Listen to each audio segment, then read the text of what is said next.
उमेश गुप्ता का लिखा निबंध संग्रह भारतीय न्याय व्यवस्था, न्यायालयों में मामले के त्वरित निराकरण के उपाय। पहला, यह कि प्रत्येक न्यायाधीश को विशेष एक्ट और क्षेत्र का अलग से प्रशिक्षण देकर प्रशिक्षित किए जाने के बाद उस विषय विशेष से संबंधित एक्ट और कोर्ट की कार्यवाही हेतु नियुक्त किया जाना चाहिए।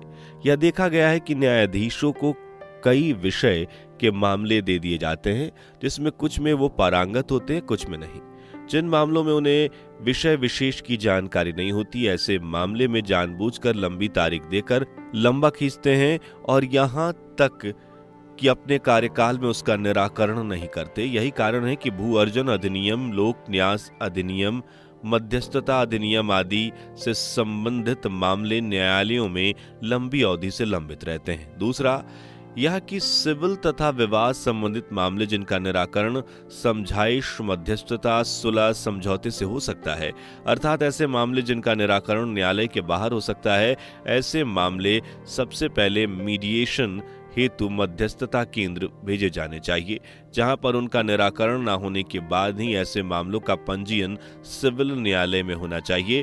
इससे पक्षकारों पर अनावश्यक न्याय शुल्क का बोझ नहीं आएगा और न्यायालय की भी न्याय शुल्क वापसी की प्रक्रिया बचेगी तथा न्यायालय का बहुत समय बचेगा। और न्यायालय के आंकड़ों में भी ऐसे प्रकरण पंजीबद्ध होकर लंबित संख्या को ज्यादा नहीं बताएंगे। जहां तक मामलों की परिसीमा का प्रश्न है, तो ऐसे मामलों में पक्षकारों को परिसीमा अधिनियम की धारा 14 का लाभ प्राप्त होगा और विधिवत मध्यस्थता कार्यवाही में लगा समय विहित अवधि में जोड़ा नहीं जाएगा और बाद में परिसीमा में माने जाएंगे। तीसरा, यह कि न्यायालय MPEB की बिजली के बिल की वसूली की कोर्ट हो गई है और निगोशिएबल इंस्ट्रूमेंट एक्ट के अंतर्गत वैध अवैध रूप से जारी बिना दिन तारीख के खाली सुरक्षा हेतु रखे चेकों की वसूली की कोर्ट हो गई है। इसके लिए आवश्यक है कि अलग से विशेष प्राधिकरण बनाए जाएं और बैंक ऋण वसूली की तरह MPEB के बिजली चोरी राशि की वसूली और जारी चेक की राशि की वसूली उन अधिकरण के माध्यम से कराई जाए। इसके साथ ही निगोशिएबल इंस्ट्रूमेंट एक्ट में यह संशोधन किया जाए कि चेक जारी होने की सूचना चेक जारी करने वाला तुरंत बैंक को दे, जिससे केवल चेक जारी दिनांक के 3 माह के अंदर ही उसकी वैधता की तारीख रहने तक चेक से राशि की वसूली की जाए। ऐसा हो जाने पर बिना दिन तारीख के चेक सुरक्षा हेतु जमा चेक, फर्जी चेक संबंधित मामलों पर रोक लगेगी और केवल वास्तविक मामले ही चेक वसूली के न्यायालय के सामने आएंगे। चौथा, यह कि ADR, लोक अदालत, विधिक साक्षरता शिविर आदि में सभी न्यायाधीश संलग्न रहते हैं, जिसके कारण वह वास्तविक समय न्यायालय के कार्य में नहीं दे पाते और न्यायालय कार्य का महत्वपूर्ण समय ADR में दे देते हैं, जिसके कारण न्यायालयीन कार्य प्रभावित होता है। इसके लिए आवश्यक है कि प्रत्येक जिला एवं तहसील में एक एक न्यायाधीश की नियुक्ति ADR जज के रूप में की जावे और उसके द्वारा ही संपूर्ण ADR का काम किया जावे। इससे न्यायालय और न्यायाधीश गण को महत्वपूर्ण समय बचेगा, जो पूरा न्यायालयीन कार्य में काम आएगा। पांचवा, यह कि प्रत्येक न्यायालय कंप्यूटरीकृत हो गए हैं और न्यायालय के आंकड़े कंप्यूटर के माध्यम से प्रत्येक दिन CIS में पंजीबद्ध होते रहते हैं, जिसकी जानकारी जिला मुख्यालय पर रहती है। इसके बाद भी प्रत्येक माह कई बार आंकड़े लंबित मामलों की जानकारी न्यायालय से बुलाई जाती है, जिससे न्यायालय व न्यायाधीश का समय जानकारी देने में लगता है, जिसके कारण वे न्यायालयीन कार्यवाही नहीं कर पाते।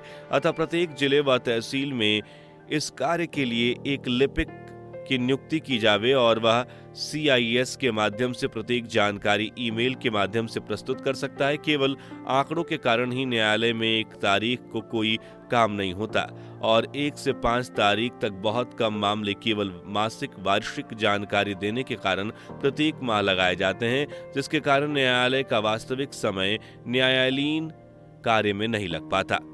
छठा, यह कि न्यायालय में केस साक्षी को आरोपी की उपस्थिति न होने के कारण लंबे समय तक लंबित रहते हैं और न्यायालय के द्वारा जारी समन्स, वारंट न्यायालय को अदम तामील भी वापस नहीं किए जाते। ऐसी स्थिति में पुलिस केसों में समन्स वारंट जारी करने वाली एजेंसी सिविल मामलों की तरह संबंधित न्यायालय के न्यायाधीश के अंतर्गत अधीनस्थ होना चाहिए और उस न्यायालय और न्यायाधीश के प्रति उसकी जिम्मेदारी नियत की जानी चाहिए।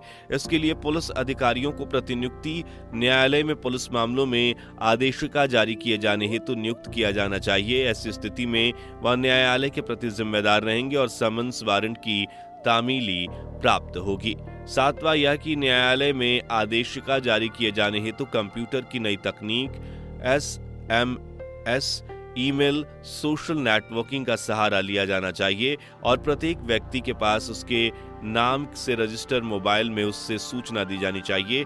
आज टेलीफोन, बिजली के बिल, बैंकों में जमा राशि और उसकी निकासी आदि की जानकारी तत्काल SMS के माध्यम से उपभोक्ता को दी जा रही है। इस तकनीक का प्रयोग न्यायालय में भी किया जाना चाहिए। आठवां यह कि साक्ष्य लेखन के लिए भी नवीनतम तकनीकों का उपयोग वीडियो कॉन्फ्रेंसिंग के माध्यम से किया जा सकता है और किसी कारण से यदि विचाराधीन बंदी जेल से न्यायालय नहीं आ पाते तो साक्षी के उपस्थित हो जाने पर उनकी साक्ष्य अंकित भी की जा सकती है। पहचान के बिंदु पर साक्ष्य स्थगन की आवश्यकता नहीं पड़ेगी।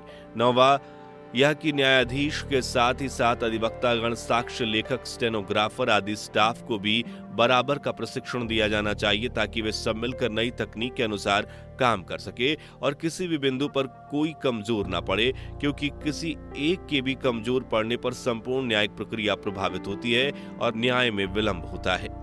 10वां यह कि आंकड़ों के अनुसार हमारे देश में प्रत्येक 10 लाख जनसंख्या केस पर एक न्यायाधीश है, 20,000 जनसंख्या केस पर एक हाई कोर्ट जज तथा 1,000 जनसंख्या केस पर एक सुप्रीम कोर्ट जज का अनुपात है, जो बहुत कम है। इसलिए जनसंख्या के अनुपात में न्यायालय और न्यायाधीशों की संख्या बढ़ाई जानी चाहिए। 11वां यह कि हमारे देश में विभिन्न उच्च न्यायालय एवं उच्चतम न्यायालय के एक ही बिंदु पर कई विरोधाभासी निर्णय न्याय पत्रिकाओं में देखने को मिलते हैं। ऐसी स्थिति में न्याय के लिए निर्मित प्रशिक्षण संस्थाओं को एक ही बिंदु पर लागू होने वाले 5 न्यायाधीश, 3 न्यायाधीश, 2 न्यायाधीश अथवा उनसे बड़ी पीठ के निर्णय जो लागू होने योग्य हैं उससे अवगत कराने चाहिए, जिससे न्यायालय का समय बचेगा और विरोधाभासी निर्णयों से न्यायालय, न्यायाधीश, पक्षकार का समय बचेगा और हमें उचित निर्णय प्राप्त होंगे।